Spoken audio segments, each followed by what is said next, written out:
कि लाओ राइफल, गाड़ी में से राइफल लाओ, किसी को धक्का देना, किसी को धमकाना, ये बिहार के लिए अच्छा नहीं है।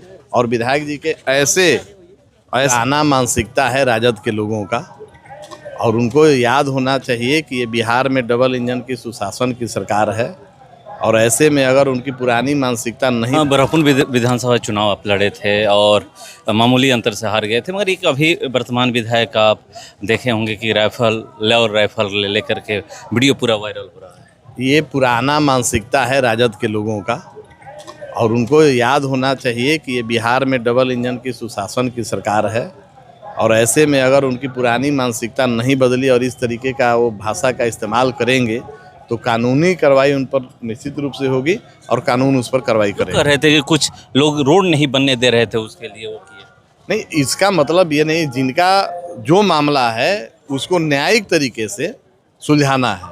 अगर किसी का ज़मीन है उससे बात करके, उससे आग्रह करके, निवेदन करके वहाँ सड़क बनना चाहिए। सड़क बिल्कुल बनना चाहिए, सड़क लोगों के लिए ज़रूरी है, गाँव के लिए ज़रूरी है, लेकिन उसमें इस तरीके के भाषा का उपयोग कि लाओ राइफल, गाड़ी में से राइफल लाओ, किसी को धक्का देना, किसी को धमकाना, ये बिहार के लिए अच्छा नहीं है।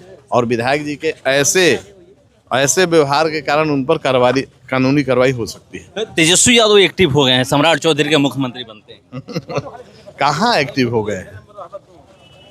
जो कि हम तो 9वीं फेल, ये 7वीं फेल को एक्सेप्ट लोग कर रहे हैं ना। अब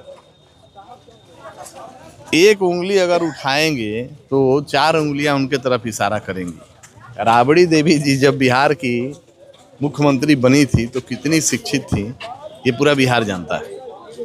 तो मुद्दे पर बात होनी चाहिए, व्यक्ति पर आप बात कर रहे हैं, आप विकास के मुद्दे पर बात कर लीजिए कि जब बिहार में लालू जी मुख्यमंत्री थे, राजद की सरकार थी, तो बिहार में जंगल राज का उपाधि मिला।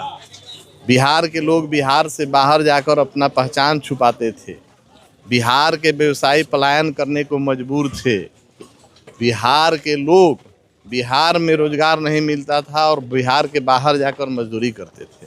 अब वही बिहार बदला है, विकसित बिहार बनने जा रहा है, विकास की गति तेज हो गई है। एनडीए की डबल इंजन की सरकार में आप देखिए कि बिहार का विकास तेजी से हो रहा है, लोगों को रोजगार मिल रहा है, सरकारी नौकरियां मिल रही हैं। तो आप इस पर बात करिए। अब व्यक्तिगत बात करके और जनता को आप बेवकूफ़ नहीं बना सकते हैं, मुद्दे से भटका नहीं सकते हैं। और बिहार की जनता पहले का दंश जो झेली है जंगल राज का, उसमें पुनः वापस नहीं जाएगी। और रही बात नेता विपक्ष की, तो वो भूमिका अपनी ठीक से निभा कहाँ रहे हैं। जहाँ महत्वपूर्ण विषय होता है उनको सदन में होना चाहिए तो वो विदेश रहते हैं, सदन से बाहर रहते हैं, सदन में उपस्थिति उनकी कम होती है। तो वो सीरियस नहीं है, न बिहार के प्रति न अपने राजनीति के प्रति।